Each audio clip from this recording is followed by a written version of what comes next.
Bottom up, remember the double arrowhead here will reverse your direction. Okay. Sometimes it's such a small spot you're trying to click, unless you zoomed in way close. So always has to go in that direction where is the pitch. Right? Top down, always. Okay, after swept 2D, you get swept define the across contour, and it's a single line for the contour. So we would use the single chain icon. Okay. And then click the top of the line towards the top more. So it starts at the top, works its way down. So there you got the green up top, red on bottom. That's good. Now if you see inside that yellow box, it says swept, define the along contour. That's another way of saying it. That's the length of the profile. So we want to go the length all the way around the part, right? So now that would be a full chain again. So you switch to chain up top here. In this case, we go to chain. It's not always going to be, but we go full chain. Now, I usually like to go clockwise, so you can use that double arrowhead to reverse it. There we go. Okay, so go back to chain, you're on it, and then click like right there on the purple. Down further, up on the purple though. Right there. Right here. Click there. Okay, now both you guys have swept chaining complete in that little yellow box, right? That at that point and only at that point can you hit the green check in that little chaining window box. Okay, so now it says For single. Yep. Okay, and I'll keep going here with you. So, Enter the intersection so basically point it's saying across. where does the across, the shape, touch the along, the path there. So the intersection point, they touch right here together. So you got to click at that point there where they touch where the across and the along contours touch. That's all it's asking you basically. So click that. And now we're going to start filling in our tooling parameters and stuff like the other tool path. Wow. So it ain't bad. So go ahead and go select library tool, bottom left corner again, just like before. Go search for your Carlo tools. And double click that a little bit. Okay. Don't green check yet. Go up top a hair, 2 spots up from where you were. Down to reference point, uncheck that reference point. We never want that on. Okay, water needs to be turned on, so up and left, straight up and left right there. Yep.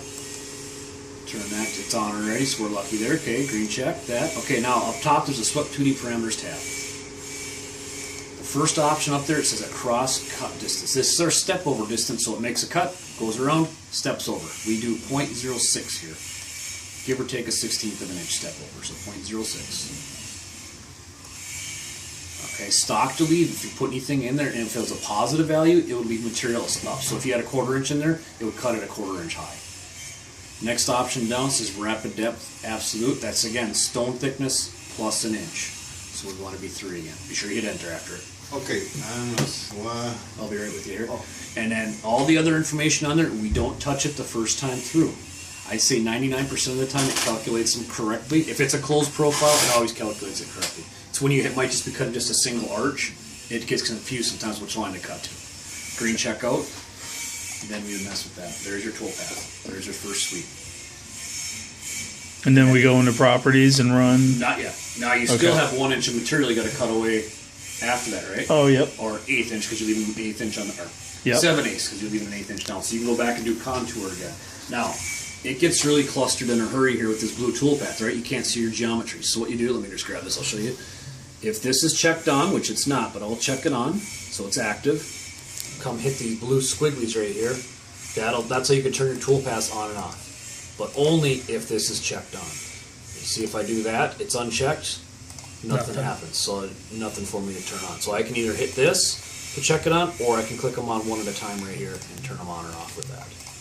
And then you can go ahead and do your contour like you did before. So top of stock is going to be 1 inch because we've already milled 1 inch down. So you add the top of stock and feed plane together, right? So now because we already have a 1 inch removed out of there, we got to tell it to go another inch up additionally. So again, whenever you add this number and this number together, it's the stone thickness plus an inch. It's 2 inch stone, so you should have 2 inches in here this time because we're only starting 1 inch below now. It's kind of hard to, let's see how the other way I can explain it. And it doesn't matter if it, because these two always match each other, right? Retract and feed plane. So we're going to put 2 in here. Let's just see if I can point it out once we do it here. Okay, so because if we add this number, the 1 inch, And this number, 2 inches, it equals stone thickness plus an inch, right? 2 inch stone we got? 2 inch stone plus an Okay, inch. let's screen check out of here. I'm going to show you.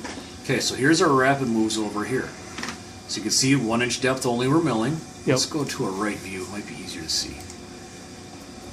F9. There we go. So, think of it this way. Our stone when we're starting starts here and goes all the way across there, right? Yep. Starting right about there.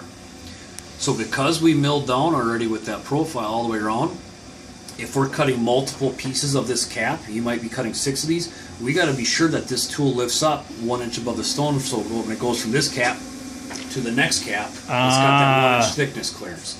If you just did 1 and 1, it would go up to 2 inches only, and it would graze across the stone when it goes to the next part.